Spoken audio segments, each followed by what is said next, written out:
రాష్ట్ర ప్రభుత్వం సదర్ ఉత్సవాలను అధికారికంగా నిర్వహిస్తూ ప్రత్యేక గుర్తింపు ఇస్తుందన్నారు మంత్రి పొన్నం ప్రభాకర్. సింధు నాగరికత నుండి పశు సంపదను పూజిస్తున్న సాంప్రదాయం మనదన్నారు. ప్రభుత్వం ప్రతిష్టాత్మకంగా కులగణన సర్వే చేస్తుందని, ఇది ఎవరికి వ్యతిరేకం కాదన్నారు. ప్రభుత్వ పథకాలు అందరికీ అందించేందుకు ఈ సర్వే దోహదపడుతుందన్నారు. సిద్దిపేట జిల్లా కోహిడ మండల కేంద్రంలో యాదవ సంఘం ఆధ్వర్యంలో సదర్ ఉత్సవాలను ఘనంగా నిర్వహించారు.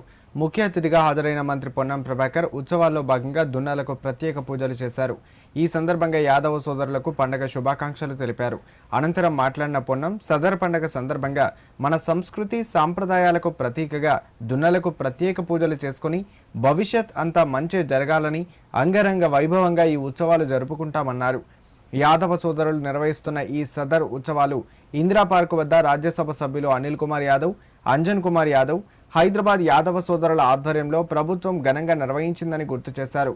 యాదవ వృత్తిలో ప్రతి ఒక్కరూ సరైన ఫలితాలు పొందాలంటే అందరూ కష్టపడాలన్నారు. సమగ్ర ఇంటింటి కుటుంబ సర్వేలో భాగంగా సమాచారం సేకరించడానికి వచ్చే అధికారులకు ప్రజలు ఇంటి వద్ద ఉండి సర్వేకు సహకరించాలని, ప్రభుత్వం ఈ సమాచారాన్ని గోప్యంగా ఉంచుతుందన్నారు.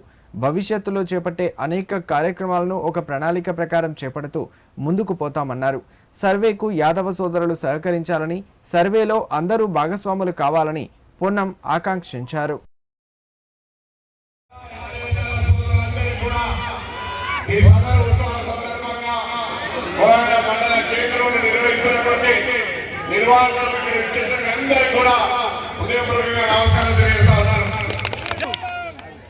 ఈరోజు రాష్ట్ర ప్రభుత్వం హైదరాబాద్లో అధికారికంగా మొట్టమొదటిసారి అనేక సంవత్సరాలుగా జరుగుతున్నటువంటి యొక్క ఆచార సదర్ ఉత్సవాలను తెలంగాణ రాష్ట్ర ప్రభుత్వ పక్షాన ఇందిరా పార్క్ దగ్గర ఆనాడు ముఖ్యమంత్రి గారితో సహా మిత్రుడు అనిల్ కుమార్ యాదవ్ గారు మిగతా హైదరాబాద్ యాదవ్ ప్రజలందరూ కూడా